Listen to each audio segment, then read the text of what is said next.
Assalamualaikum warahmatullahi wabarakatuh. Baiklah, pada video kali ini saya atas nama Zulfaina NIM 43200037 akan menjelaskan materi tentang pengantar ilmu dakwah untuk memenuhi tugas UTS yang diberikan oleh Bapak dosen Yusuf Afandi. Materi yang pertama adalah definisi dakwah. Pengertian dakwah. Dakwah itu berasal dari bahasa Arab, yaitu da'a yad'u da'watan, yang artinya mengajak, menyeru ataupun memanggil.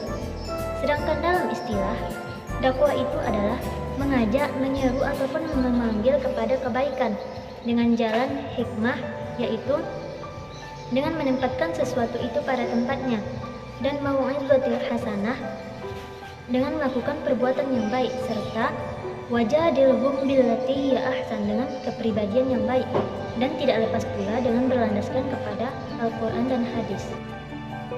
Dakwah. Perkembangan dakwah sudah ada pada zaman nabi-nabi terdahulu, yaitu dalam menyiarkan agama. Perkembangan dakwah juga sudah sampai pada zaman sekarang, yaitu zaman modern. Alhasil, dakwah sudah masuk ke dalam media sosial, sehingga para mubalik tidak mentok pada perkembangan teknologi informasi. Bahkan, dakwah sudah berada pada garda terdepan. Objek dakwah. Objek dakwah disebut juga dengan mad'u, yaitu seluruh manusia tanpa terkecuali. Adapun istilah-istilah dalam dakwah adalah yang pertama, tabligh artinya menyampaikan, yang kedua, zikro artinya mengingat, dan yang ketiga, tabsyir artinya menjelaskan.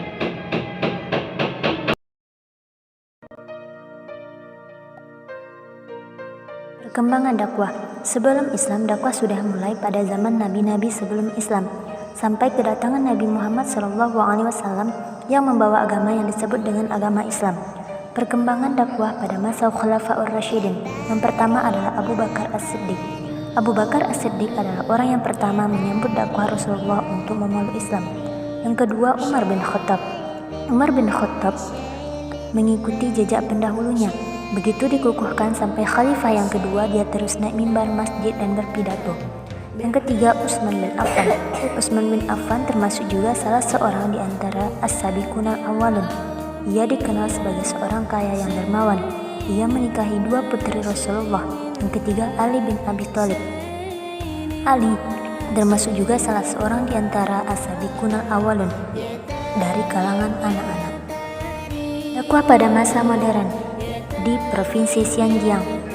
Perluasan dakwah pada masa Daulah Bani Umayyah ini disebut dengan periode dakwah tahap profesional yang pertama, dan kegiatannya masih menitik beratkan pada perluasan dakwah.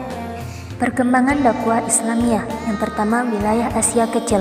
Wilayah Asia Kecil menjadi sangat penting, sebab apabila wilayah ini dibiarkan begitu saja, sama halnya dengan memberi peluang kerajaan Romawi Timur memperkuat dirinya. Yang kedua, wilayah Afrika Utara. Perluasan wilayah dakwah di wilayah ini merupakan tindak lanjut penyempurnaan dari masa Khulafaur Rasyidin. Yang ketiga, wilayah Timur. Melebarnya dakwah Islamiyah melalui wilayah Timur ini, yaitu ke daerah-daerah wilayah Timur. Yang keempat, memasuki negeri Cina. Khalifah Hisham bin Abdul Malik pernah mengirim sebuah delegasi di negeri Cina.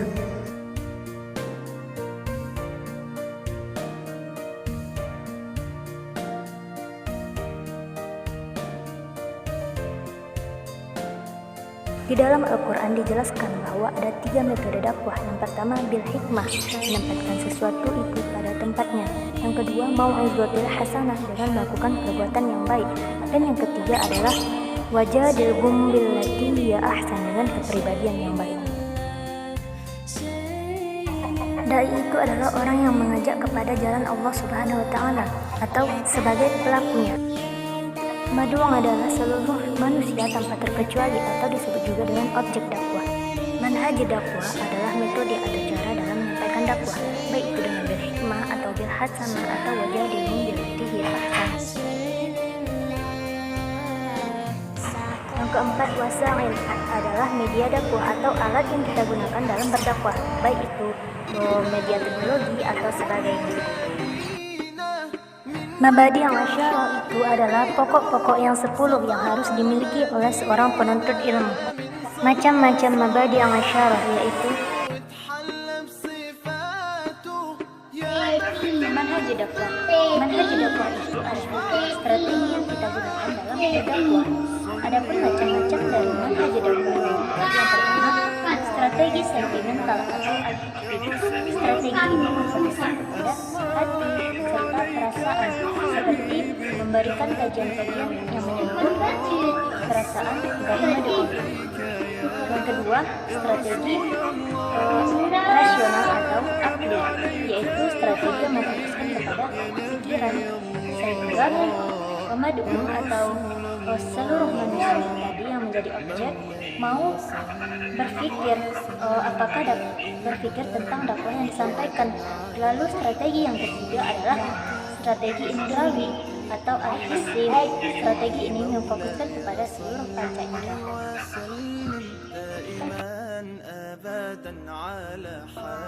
Uslub dakwah.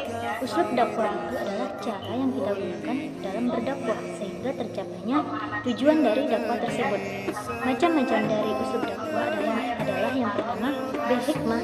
Berhikmah itu ialah menempatkan segala sesuatu itu pada tempatnya. Yang kedua, mau'izatul hasanah, dengan melakukan perbuatan baik. Dan yang ketiga, wajadilhum billati hiya ahsan, dengan memberikan keteladanan yang baik. Adapun karakteristik dari uslub dakwah ini yaitu yang pertama, rabbaniyah, ketuhanan. Yang kedua, berlandaskan ilmu. Yang ketiga, menyeluruh. Dan yang keempat, tidak kuno.